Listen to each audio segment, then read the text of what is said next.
Hi, my name is Kiri Bia. I am with Counseling Services here at Angelo State University. I am one of the counselors here on staff, and I'm going to be talking to you about overcoming procrastination. This is something we all do. We all do it in various different ways. And so today I'm going to be talking to you about a couple of things that may help. Some are going to be just some list of things, and other things are going to link towards some videos and some worksheets you can watch. But just a disclaimer, just to let you know, everything in here is informational and educational only. It is not to be considered treatment. If you are experiencing any kind of discomfort or any kind of emotional distress, please give us a call at 325-942-2371. You can schedule an appointment at that time. If you're in immediate assistance, please call the ASU Crisis Helpline at 325-486-6345. Now, just a quick reminder, when we're looking at and trying to deal with overcoming procrastination, perfection is not the goal. Instead, we are trying to build our resiliency skills. Let me say that again, resiliency. It is something that we took a long time for us to get here when it came to building up procrastination. So it's going to take some time for us to get out of it as well. So what makes this so hard?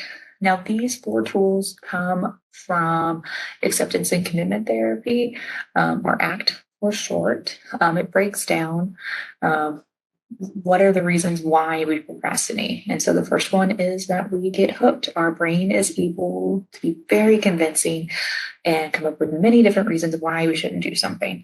And one of the main reasons why we do that is we're trying to avoid some kind of discomfort. So whether it's the amount of energy it's going to take for us to actually do the activity, or it's just an activity that we really don't want to do at all. And that could be because it doesn't line up with our values. This means that it doesn't really line up with what we consider to be purposeful in our life or give any meaning to our life. And so it's really hard for us to stay motivated for that. Lastly, we maybe not have some great goals about it, or we're just doubtful of our goals because maybe they haven't worked in the past, or we want for them to work better than what they did, and the results just weren't what we were expecting. Now, when we're trying to get through all of these hard barriers that come to procrastination, one of the things we can do is look at how we're setting the goals. Now, try to make goals as specific as we can. Remember, we're building these psychological muscles over time. So, our brain, just like any other muscle, takes time to form. Typically, when you're going to the gym and you're working out something, the muscle just doesn't build into the shape we want it to overnight. We typically have to go, we have to work it out, and then we have to rest, and we have to go back, and we have to keep doing this over and over again. The same thing goes for overcoming procrastination. And the more specific we can be about our goal, the more it's going to help us. And so whether that is setting a specific date and time, so scheduling it of when you're going to get things done, or being very specific about what it is you're going to be doing and in the manner of which you're going to do it. Looking to it how to make it easier. So is this something that we need some reminders about, or is this something that maybe we need to prep our backpack the night before so we have everything ready for the next day? Or is it simply that our goal is too big and we need to break it down a little bit more? Then do we need to allow more time for this so we can nibble away at our end goal?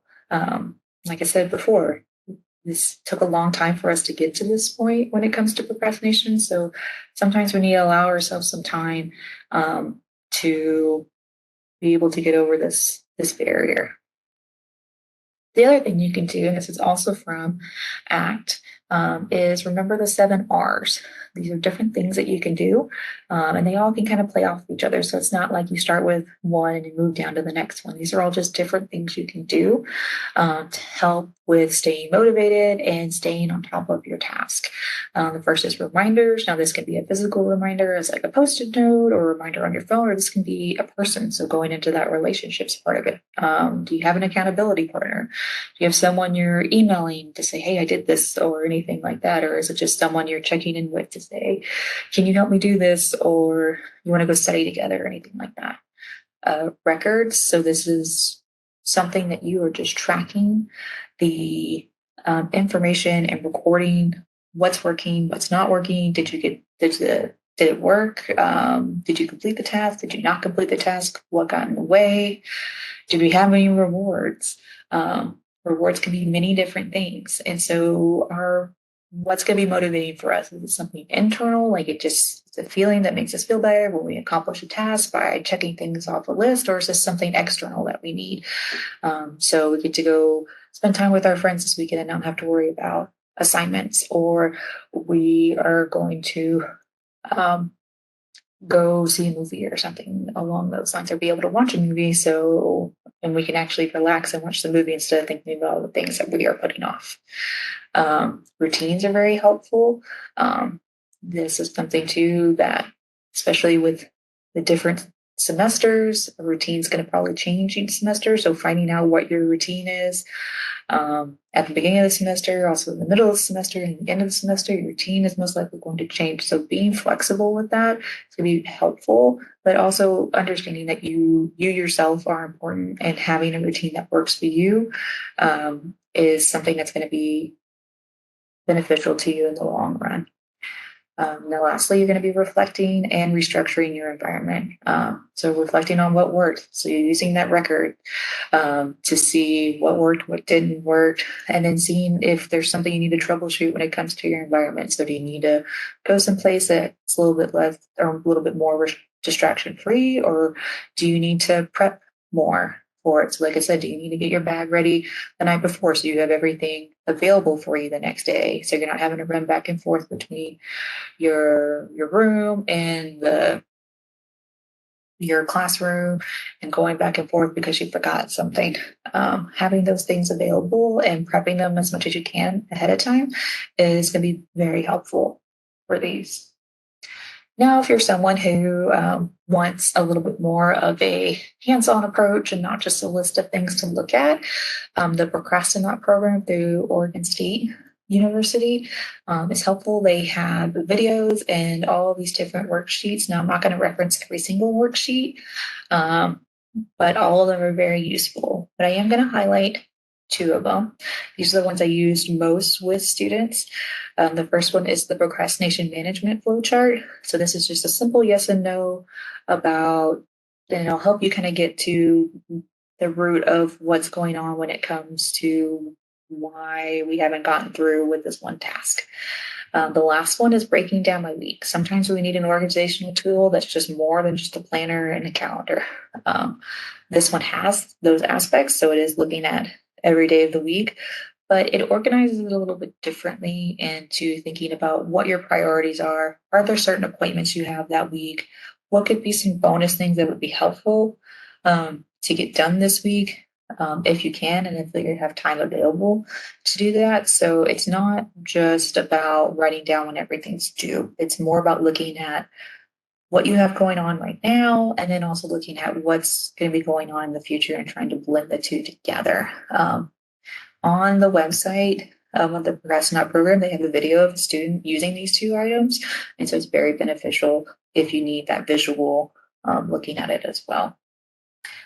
And lastly, this is our information and counseling services. So like I said, if you feel like these are things that you try these things and they're not working, and you want to come in for some extra help or anything else that we can help you with, this is our information here. Our walk-in times are Monday through Friday, 9 a.m. to 3 p.m. That's when you can walk in if you are in a crisis or if you've never been to us before and you would like to receive our services. Those are the times. You can also call and schedule appointments ahead of time. Now that we do have 2 rooms in our building that you would be able to use, you don't have to be a client or use our services to use them. They are the Creativity Center, which is where you can come, and we've got little canvases that you can paint with. We've got some coloring sheets, we've got a puzzle. And then there's the Ramsey relaxation room where we have a massage chair and couch, yoga mats, just a place where you can relax if that and have a break from the day. Both of those are available from 9 to 4 p.m. Monday through Friday. And all you have to do to use those is just check in with our front desk and they'll let you into those rooms. Lastly, thank you for listening. And here are the two things that I referenced. And there's the website for the Procrastin-NOT program at Oregon State. And it'll also be linked below in the notes. Hope you guys enjoyed it. And thank you once again. Thank you for listening.